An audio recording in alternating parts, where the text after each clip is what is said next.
saya cuba sedaya upaya untuk bantu you all. Sebab you tanya cuma dari satu aspek iaitu seni bina sahaja kan. Ya, so dia tak banyak sebenarnya, tapi just satu aspek saja iaitu seni bina Islam di Andalusia. Okay? Alright, Andalusia ini sekarang ni diberi nama apa pula? Spanyol lah, Spain. Okay, dia sekarang Spain. Alright. So apa yang you all nak tanya saya? Itu latar belakang Andalusia dan sumbangan tamadun Islam dalam seni bina di Andalusia. Okay. So alright. Saya bagi sedikit intro lah kan. Okay. Seni bina Islam merupakan salah satu cabang kebudayaan dan ketamadunan Islam yang dihasilkan manusia. So, ini merupakan hasil kreativiti umat Islam ya, bagi memenuhi keperluan rohani dan jasmani. Seperti mana yang kita semua tahu, seni itu sesuatu yang mikro, yang halus, dan kita semua menghayati seni. Okay? So, seni bina Islam ni pun begitu juga. Okay?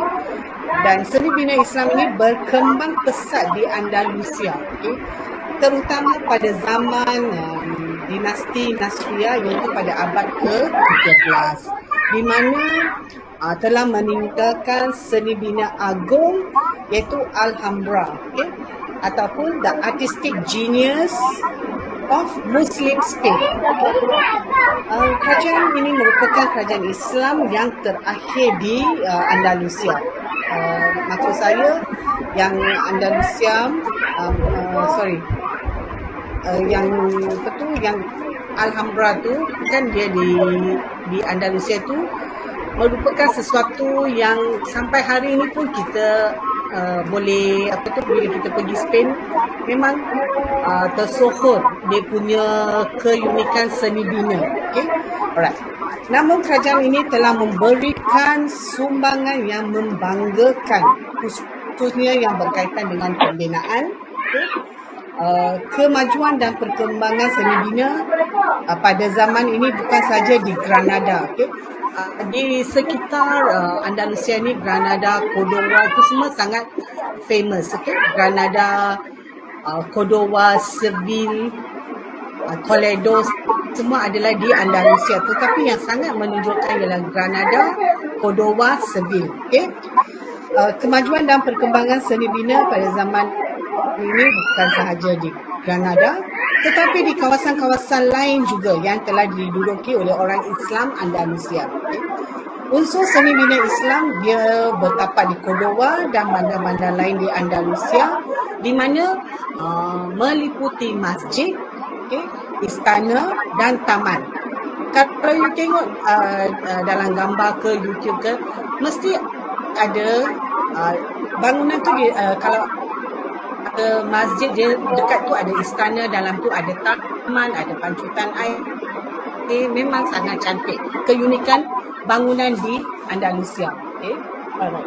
So, sekarang saya ke soalan 2, iaitu pada pendapat anda, apakah kepentingan sumbangan tamadun Islam dalam seni bina di Andalusia? Memang pada pendapat saya, tamadun Islam ni, semasa tamadun Islam di Andalusia ni memang sangat sangat very outstanding, okay? Di mana kerajaan Nasriyah yang seperti mana yang telah saya sebut tadi telah menyumbangkan keindahan seni bina Islam pada abad ke-13, di mana menggambarkan kegemilangan tamadun Islam. Okay? Keindahan seni bina Islam di Andalusia dibahagikan kepada 2 kategori, iaitu kesenian di Granada dan kesenian luar Granada atau Mudijar. Okay, kesenian luar tu apa maksudnya? Dia ambil yang daripada Islam dan juga yang asing tu dia sesuaikan. Okay? Lepas tu dia macam combine, okay? Penggabungan unsur luar dan unsur dalaman. Okay? So, kesenian seni bina Granada dihasilkan oleh seniman Islam dan melambangkan reka bentuk Islam seperti Istana Alhambra, manakala kesenian seni luar Granada atau Mudijar dilahirkan bersama oleh orang Islam ataupun seniman Islam dan bukan Islam, okay, pada abad ke-13 dan abad ke-14 Masehi. Misalnya Alcazar di Seville dan Toledo dan juga di Toledo. Maksud saya di sini ialah kalau tak ada seni bina, memang sampai hari ini kita tak dapat, maksud saya seni bina Islam, kalau tak ada pada masa tu, sampai hari ini kita memang tak ada evidence ataupun bukti yang wujudnya Islam di Andalusia. So bagi saya memang sangat penting dan sangat apa orang kata, tamadun Islam memang memberi banyak sumbangan kepada seni bina, dari aspek seni bina di Andalusia. Okay. Kalau mereka tak kreatif dalam menghasilkan seni bina, memang dari sampai sekarang kita tak nampak keunikan seni bina Islam. Alright, itu pandangan saya lah. Okay. Lepas tu soalan ketiga adalah, apakah ciri-ciri tamadun Islam dalam seni bina di Andalusia? Okey, kalau kita perhatikan bangunan ataupun istana ke masjid di Andalusia itu, dia mempunyai menara tinggi. Okey, di mana dalam tempat itu, menara tinggi ini di mana dia adalah merupakan tempat muazzin melaungkan azan. So dia punya bangunan tu sangat tinggi. Okay? Menara dia sangat tinggi. Okey. Tujuan dibina tinggi kenapa? Untuk memanggil orang ramai melakukan sembahyang berjemaah di masjid. Okay? Suara muazzin itu kedengaran sampai ke tempat yang jauh. Sebab tu dia memang dia orang sangat cerdik. So dia punya ni konsep tu, kalau tinggi tu suara dia lagi kuat. So itu secara tak langsung semua umat Islam akan berkumpul berjemaah sembahyang di masjid. Okay? Alright. Menaranya berbentuk segi empat dan dipanggil murabba. Okay? Menara juga dibina di istana. Okay? Bukan saja di masjid tetapi juga dibina di istana. Okay? So, di sekeliling dinding Istana Alhambra terdapat 13 buah menara dan ada di antaranya menjangkau 26 meter. So, memang sangat tinggilah. Okay? Dan mereka pun, yang gaya tu, mereka pinjam dari masjid di Syria. Okay? So, mereka nampak kat Syria tu memang tinggi and then memang berbaloi lah kalau guna di Andalusia. So, mereka ambil gaya pembinaan tu dari masjid di Syria. Okay? Yang keduanya, menggunakan teknik cahaya, okay? Di mana teknik cahaya ini dititik beratkan, okay? Supaya bangunan lebih terdedah kepada pancaran cahaya yang tidak terik, okay? Dan at the same time dan pada masa yang sama tidak terlalu kurang cahaya yang menyebabkan ruang dalam bangunan tu nampak suram. Dia tak adalah terlalu terdedah dan bukan terlalu kurang cahaya, okay? So, dengan sistem pencahayaan yang baik akan menyebabkan ruang dalam bangunan tu nampak cerah dan tenang. Okay? Right. So, yang ketiga tu tempat terbuka. Okay. Kawasan terbuka terletak di tengah-tengah. Okay? Kawasan terbuka dalam bangunan tu, kawasan dia yang kat tengah bangunan tu dia terbuka. Okay? Bandar atau di dalam bangunan ini dipenuhi dengan pokok-pokok. Okay? Sebab kan orang yang cendekiawan Islam pada masa dahulu tu kan, dia orang sangat pandai dalam ilmu matematik lah, botani lah. So mereka semua menggunakan expertise mereka untuk membangunkan kawasan-kawasan di sekelilingnya. Okay? So untuk memberi bekalan, kenapa ada pokok-pokok di tengah-tengah tu? Itu adalah untuk memberi bekalan oksigen yang segar dan menapis udara kotor di sekeliling. Okay? Pemandangan taman yang indah juga dapat menenangkan jiwa. Okay. So di Alhambra terdapat taman-taman yang dilengkapi dengan kolam dan pancutan air. Okay. Itu saya pun semalam ada tengoklah video sikit-sikit. Memang sangat cantik. Kat tengah-tengah bangunan tu dia ada taman yang sangat cantik dengan pancutan air. Memang kalau kita pergi sana akan ada ketenangan jiwa ataupun kita boleh kurangkan stres kita. So, satu lagi cirinya ialah bangunan dia ada seni ukir Islam, okay? Di mana ukiran-ukiran itu mempamerkan seni khas Islam dan corak geometri. Dia tak ada macam corak haiwan ke apa. Kalau sebelum ada corak haiwan and all that. Tapi bila Islam bertapak di Andalusia, corak itu lebih pada bunga, geometri, nasak, kufi and all that. Okay? Ukiran dan hiasan berbentuk ayat-ayat Al-Quran, hadis dan kata-kata hikmat menghiasi dinding-dinding istana dan masjid. Okay? So ini selepas pertapakan Islam lah. Okay? So Istana Alhambra, di Istana Alhambra, dinding-dinding masjid dipenuhi dengan hiasan-hiasan yang berselang-seli dengan ayat-ayat menggunakan bahasa Arab. Okay? So, selain daripada itu, ciri seterusnya ialah bangunan di Andalusia ni, dia mempunyai ruangan khas. Di mana setiap ruang itu ada fungsi tersendiri. Okay? Istana Alhambra pun mempunyai beberapa bilik khas. Okay? Seperti dia ada dewan khas. Okay? Dan halaman yang dihiasi dengan kolam, air pancutan dan taman. Dia ada 128 batang tiang bulat, kemudian ada marmar.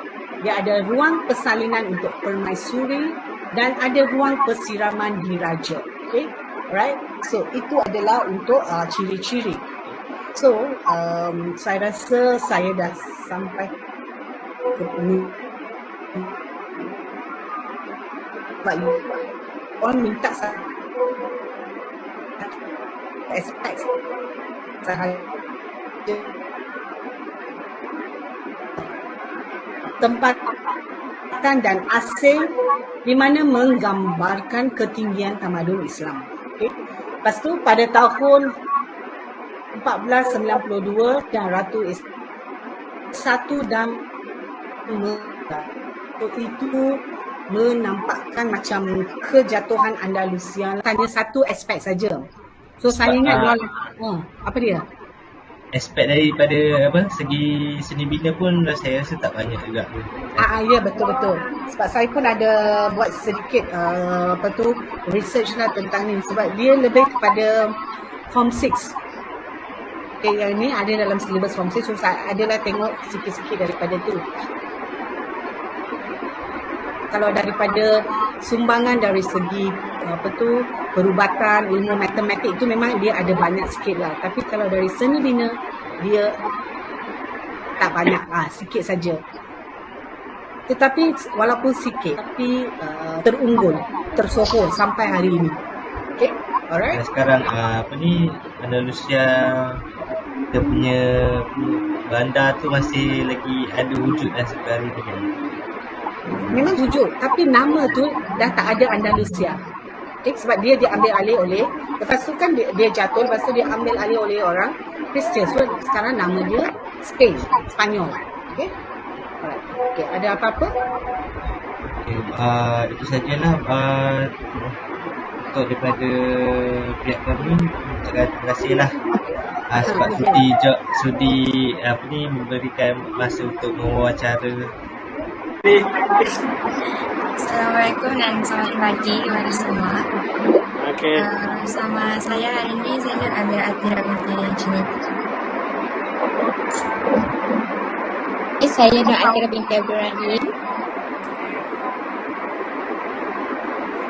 Saya Alina. Saya Nurul Farhana binti Asman. Saya Nurul Adlina binti Adnan.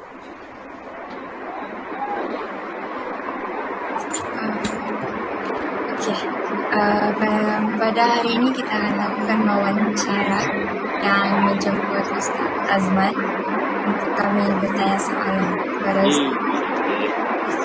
Tajuk kita pada hari ini ialah Sumbangan Tamadun Islam di Andalusia.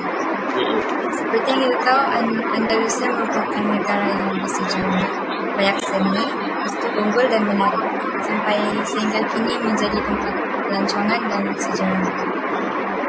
tanpa membuang masa kita pergi ke sesi seterusnya, iaitu sesi wawancara, dan saya menjemput Nur Atira untuk bertanyakan soalan. Terima kasih Nur Amira. Seperti mana yang kita tahu, Islam ni dia telah memerintah Andalusia selama 800 tahun. Dan dalam banyak sumbangan Islam ni terhadap Andalusia, termasuk sumbangan Islam dalam seni bina.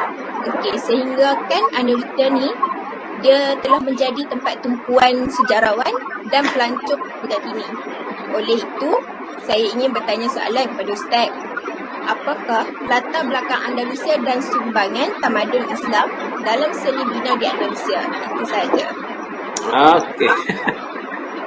Terima kasih kepada kesemua student-student yang sekalian, Nurul Farhana, Nurul Adlina, Nur Arina, Nur Amira dan Nur Atirah. Alhamdulillah. Terima kasih kerana sudi untuk mewawancara saya pada pagi ini.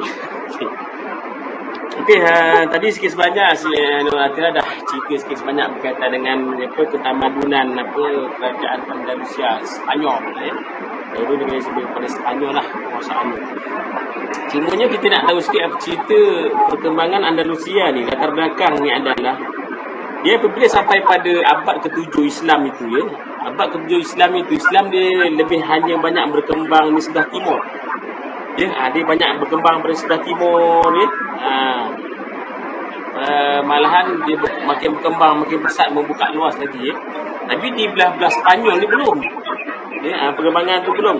Sehinggalah ya terjadinya perkembangan itu apabila yang namanya sahabat Nabi yang namanya Tariq bin Malik beliau mula mengkaji menyelidik di kawasan Andalusia ni, ataupun kita sebagai Spanyol lah ya, kawasan tu menyelidik ya. Bila dah dia melakukan selidikan, kaji sebagainya, baru dah yang keduanya dan dihantar pula iaitu Tariq bin Ziyad Ali, seorang tabi'in yang agak popular lah, yang sistem peperangan yang sangat hebat ya. Tariq bin Ziyad ya, yang mengembangkan Islam itu pada abad ke-7 tu, daripada sebagian Eropah tadi, sebagian timur tu, dunia timur, kemudian dikembangkan kepada Spanyol lah ya, Tariq bin Ziyad. Itu sikit sebanyak lah ya. Tapi bila Islam ni berkembang, kerajaan Eropah ni dia macam tak puas hati kan. Ya, macam mana pula berkembang je pula kerajaan Spanyol ni berkembang pesatlah. Akhirnya berlakulah peperangan demi peperangan ya. Kemudian Eropah pun dia tak diam ya.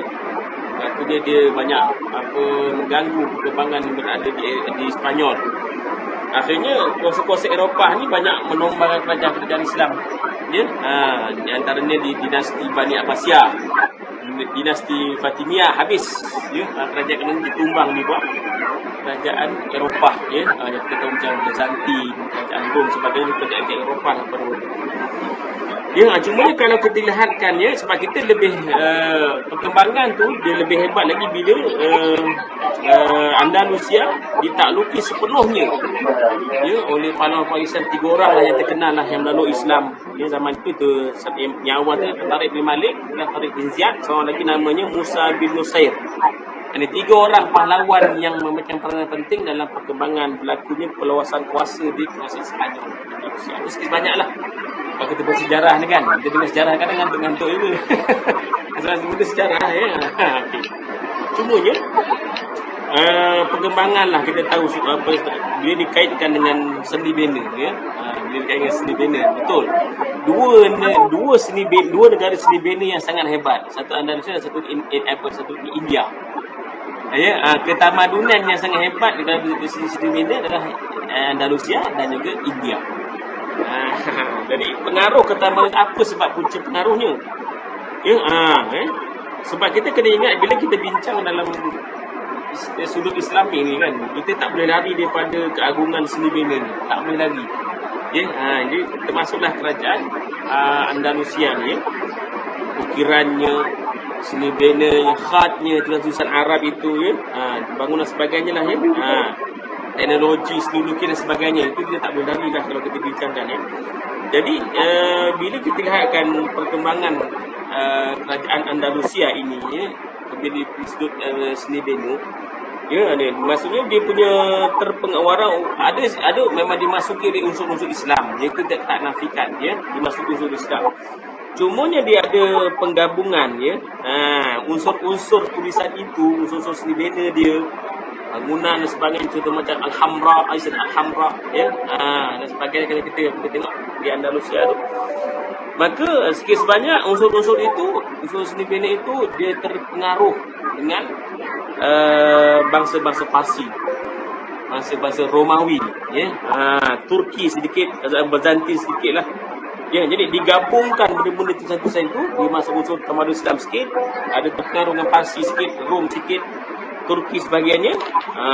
Akhirnya melihatkan itu kesan yang sangat gemilang hasil gabungan unsur sekali itu. Jadi sudut seni benanya ya, seperti macam bangunan-bangunan di Andalusia ya, macam saya sebutkan tadi Al-Hamra, apa lagi yang agak-agak terkenal, Allah SWT lupa nama masjid Babri bukan Babri, itu di India, lupa ya. Apa pula bangunan yang sangat istimewa, apa Cordoba. Saya lupa bangunan, ada bangunan yang agak popular yang seni benanya sangat tinggi. Dan ya, dia kata jadi kesan-kesan tu sangat mendalam lah ya. Maksudnya ketamadunan ini dia memegang peranan penting lah ya, dalam untuk seni bina kerajaan Andalusia pada waktu itu. Apa di antaranya, di antara semua sumbangannya selain saya sebutkan tadi sikit sebanyak. Jadi di poin yang pertamanya adalah walaupun dia seni bina Islam, tapi dia juga termasuk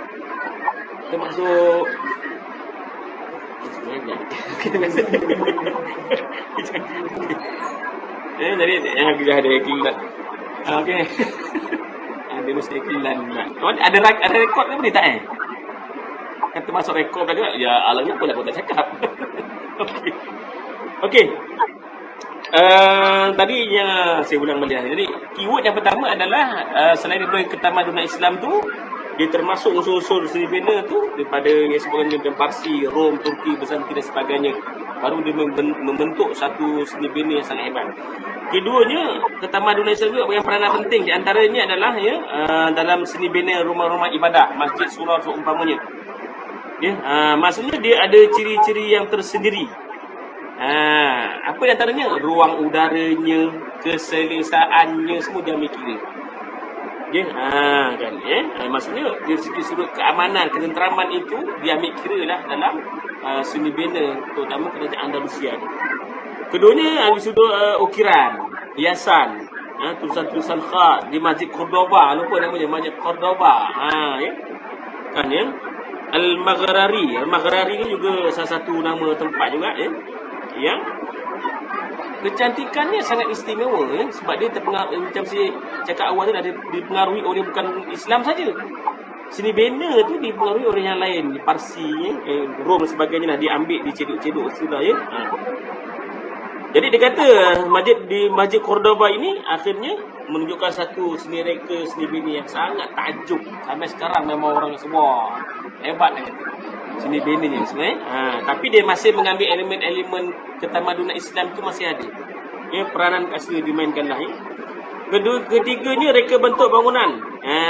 Ya, reka bentuk bangunan tu diambil kira dengan iklim dan kawasan setempat. Iklim tu, cuaca tu kat sana dia ambil kira.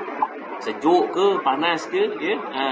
Dan sikit sebanyak kalau kita nak tahu, di Malaysia juga sebenarnya ada juga mereka membina masjid ni mengambil pandangan daripada mengambil gambar-gambar daripada Andalusia. Cordoba sebagainya mereka ada si benanya macam kubah berbentuk bawang sebagainya, mereka tu sebenarnya mengambil daripada ciri-ciri kerajaan Andalusia sebenarnya ya, yang dibawakan ke Malaysia ni. Kemudian apa lain cirinya, terdapat juga ruang bilik memisah. Ni ya, ketamadunan Islam itu peranan ya, maksudnya dia ada berlakunya pemisahan di antara lelaki dan perempuan. Ya, lelaki lain, perempuan lain, kanak-kanak lain. Ya, ciri yang termasuk dalam ya. Kemudian kalau kita lihat seterusnya adalah ciri bumbungnya ya, ciri menaranya, itu dah berdasarkan seni bina Islam. Yang bilanglah ya, ada tempat muazzin ya, ada tempat ada menara. Kalau kita lihat Masjid Cordoba, mereka ini ya menjulang ya, ada punya menara itu 36 meter ke atas tinggi. Ya, dan ada tangga macam-macam lah. tangga tu naik dan seumpamanya ya. Ini sebagai menara untuk muazzin dan sebagainya. Ya, sehingga di Masjid Cordoba ini beliau menara itu dipanggil sebagai murabba ya, sebab dia bertujuh 4 segi gitu. Ya, jadi kesimpulan yang boleh saya buat adalah ya, ketamadunan Islam itu sikit sebanyak dia telah mempengaruhi pembinaan seni bina kerajaan Andalusia. Ya, selain daripada ketamadunan Islam, dia juga mengambil kira pandangan-pandangan daripada ataupun hasil-hasil gabungan daripada Parsi, Romawi, ya, Turki, Byzantin dan sebagainya. Sebab itu kalau terlihat Masjid Al-Hamra, Istana Al-Hamra, ya, Masjid Cordoba, seni bina sangat takjub, ya, sampai sekarang orang rasa pelik, seninya sangat cantik. Maksudnya dia bukan satu elemen saja. Dia menggabungkan beberapa kerajaan-kerajaan lain itu digabungkan, dicantikkan lagi, dikemaskan lagi, sehingga kita dapat lihat sampailah sekarang di Masjid Cordoba dan Istana Al-Hamra seumpamanya. Wallahu a'lam. Ada soalan lain? Terima kasih atas perkongsian Ustaz tadi. Seterusnya soalan kedua saya serahkan kepada Nurul Farhan. Pada pendapat Ustaz, apakah kepentingan sumbangan tamadun Islam dalam seni bina di Andalusia? Sumbangan ketamadunan ya. Kepentingan sumbangan Kepentingan dia lah ya. Jadi dia sebenarnya bila kalau kita mengatakan dia punya kepentingan tu lah ya, tak jauh juga lagi, tak lari jugalah daripada apa yang saya sebutkan tadi. Ya, saya sebut tadi sebenarnya saya dah gabungkan juga sebenarnya daripada yang latar belakang tadi, saya dah gabungkan juga dengan kepentingan tamadun Islam terhadap seni bina di Andalusia itu. Ya, sebab dia seni bina ni satu benda yang unik ya. Sebagai satu, kita katakan sebagai ciri-ciri nak dinampakkan Islam tu macam mana kan. Orang boleh tengok, oh ini seni bina Islam, oh ini seni ukirnya seni Islam dan seumpamanya. Ya, jadi maka bangunan-bangunan ni yang kita boleh lihat adalah ya, dia punya seni binanya kalau kita lihatkan adalah ya, selain daripada dia menggabungkan ciri-ciri yang saya sebutkan di awal tadi ya, penggabungan daripada beberapa buah ketamadunan yang ada di Andalusia. Ya, sebab kita ingat Andalusia ni dahulu dia diperintah oleh bukan orang Islam beratus tahun lamanya. Ya, sikit sebanyak dia punya ciri-ciri tu dia takkan lagi.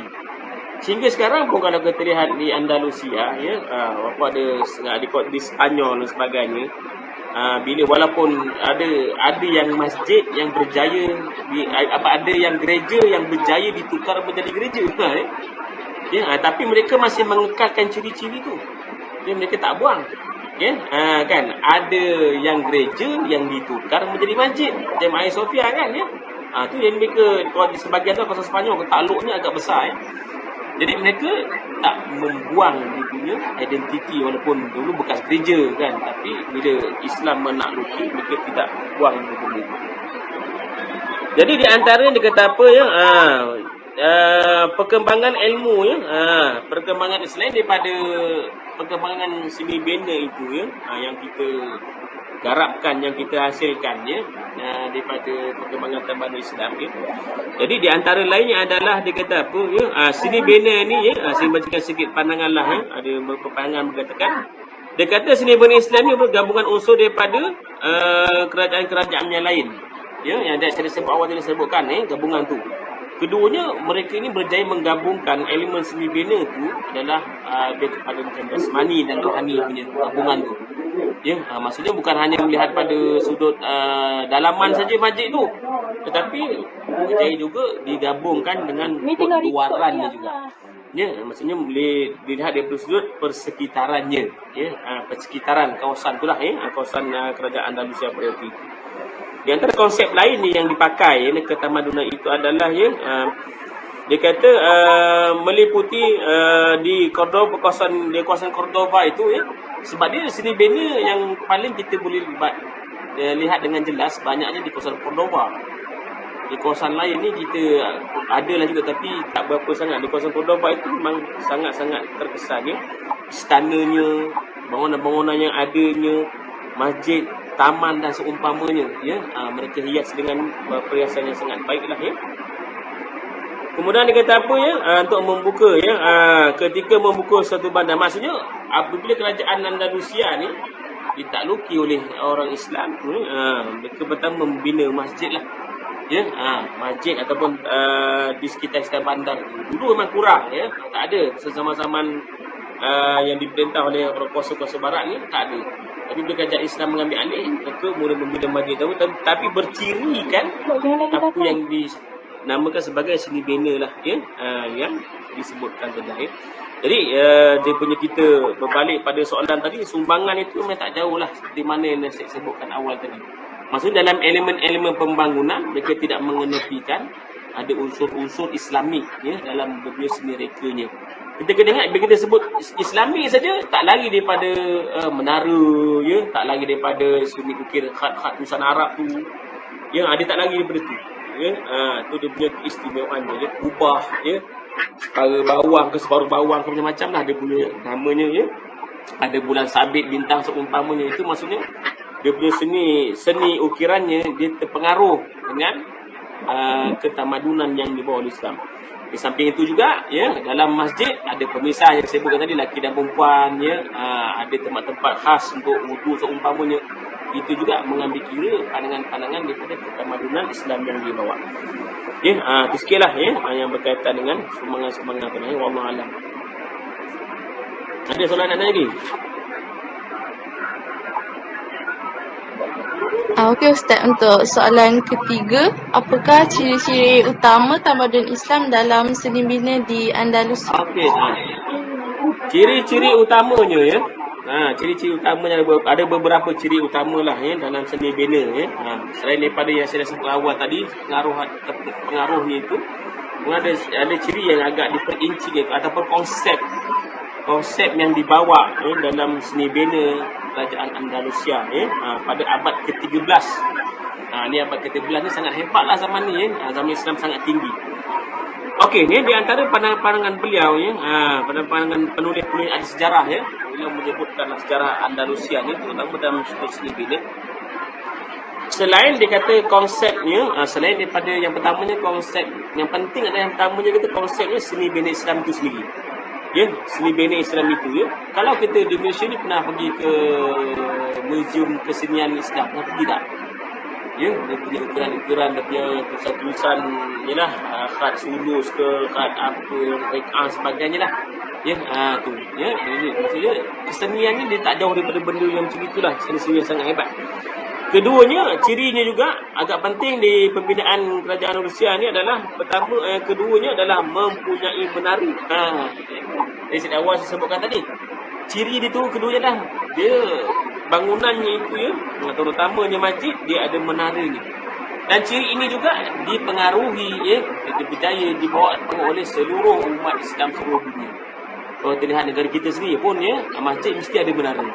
Ya, sebenarnya ciri itu adalah daripada Andalusia punya perkembangan. Ya, agaknya dia melihatkan wah ni cantik ni, ya, menara dari kita di Malaysia pun tak kurang ya. Ikut sebanyak seni bina yang berada di Andalusia. Ni tempat Mu'azzilah yang saya sebutkan tadi, Al-Hamra ataupun contoh lain sebagai Al-Hamra. Hamra ni istana.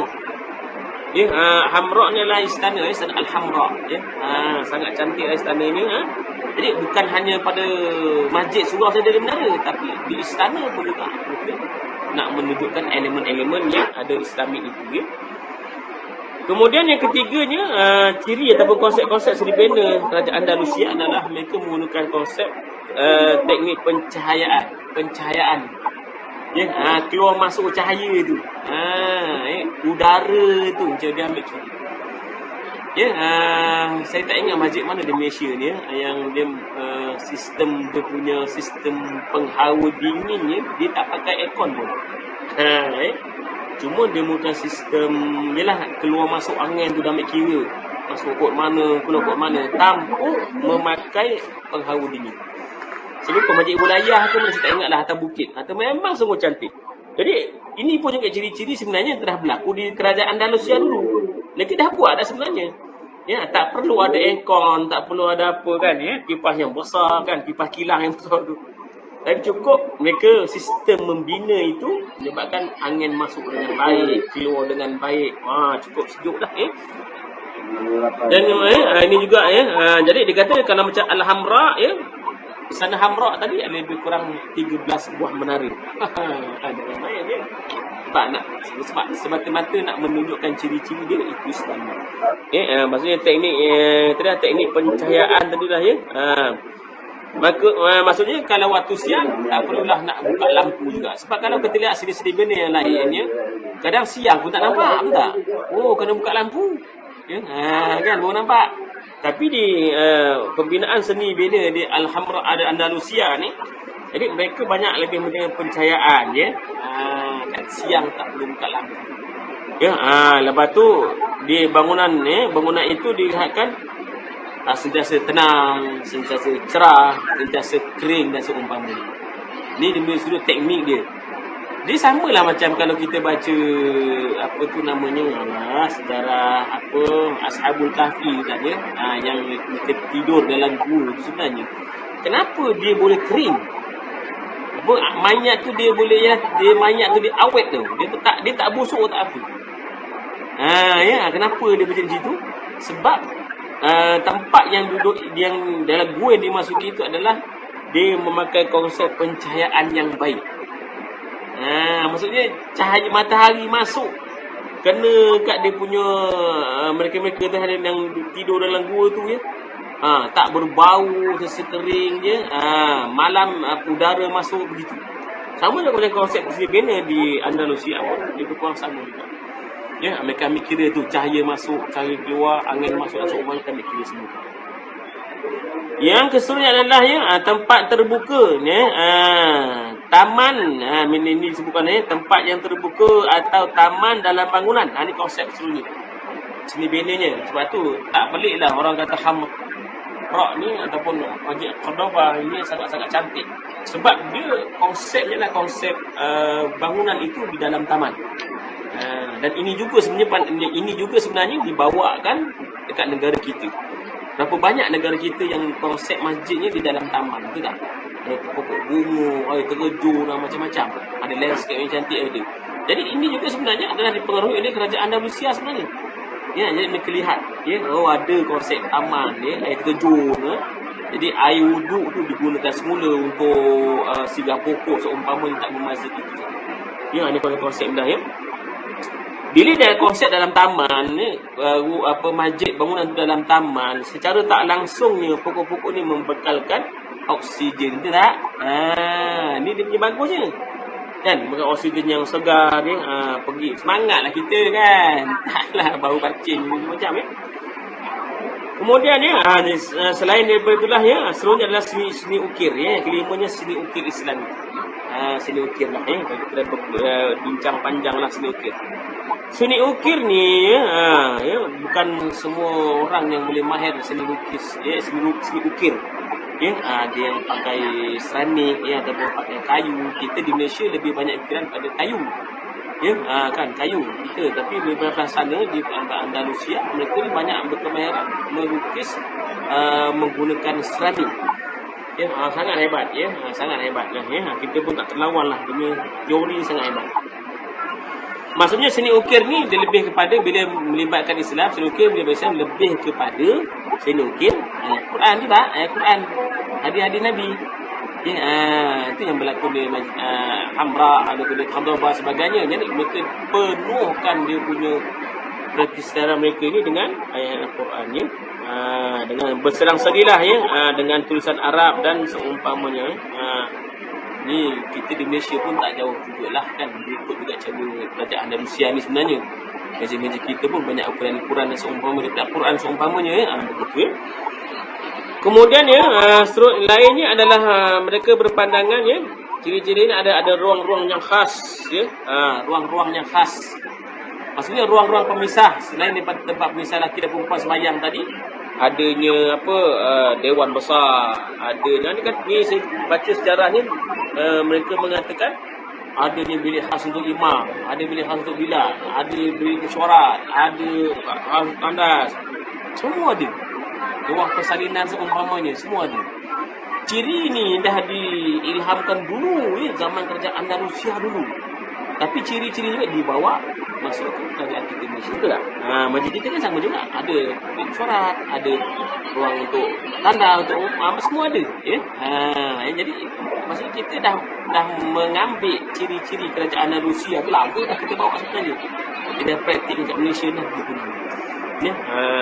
Cumanya bila kita bincangkan begini adalah melihatkan sebenarnya keagungan seni bina di zaman Andalusia dulu sangat agung. Sehingga orang terikut-ikut, orang terbawa-bawa ke negara masing-masing, bukan hanya Malaysia saja. Ya, boleh kata serata dunia mereka ini melihatkan bila seni bina je terfikir berada di Andalusia. Di Turki sebagainya sekitar Andalusia ni kerajaannya besar pada waktu itu ya. Kemudian lainnya ada juga beberapa ahli sejarah menyebutkan kata mempunyai nilai keindahan. Ciri-ciri Islamik yang tadinya adalah konsepnya ada ciri keindahan, nilai keindahan itu. Ya, contohnya dia kata apa? Masjid Al-Mulk dan dibina oleh Sultan Muhammad pada waktu itu. Ya, kerana sebab apa indahnya kaligrafi tulisan Arab tu lah ya. Tulisan kaligrafi tu menulis ayat Al-Quran yang sangat cantik. Akhirnya mendapatkan pujian dan sebagainya lah ya. Maksudnya ada seni keindahan lah. Orang masuk masjid tu taklah rasa suram je ya. Tak ada apa-apa pun putih je macam ya. Bila ada perhiasan-perhiasan tu sebanyak kita kata boleh dibanggakan lah tulisan-tulisan ya. Terutamanya Al-Quran tu ya. Jadi kalau kita lihatkan ya, sejarah Andalusia ni sebenarnya panjang. Sejarah Andalusia ni sangat panjang ya. Kalau kita wajib mengkaji, kita boleh kaji lagi ya. Cuma yang kita boleh katakan seni bina ni memang suatu perkara yang sangat hebat lah, yang memang boleh kata seluruh dunia mengiktiraf ke seni bina yang dibawa oleh kerajaan Andalusia pada waktu itu, yang dipengaruhi oleh kerajaan Islam, tambahan Islam sikit, termasuk Parsi sikit, Rom sikit, kerajaan Byzantin sikit, digabung-gabungkan, akhirnya menjadi satu seni ukir, seni bina yang sangat hebat. Ya, yang berada di kerajaan Andalusia pada itu. Ya, itu sikit sebanyaklah ya, berkaitannya lah ya.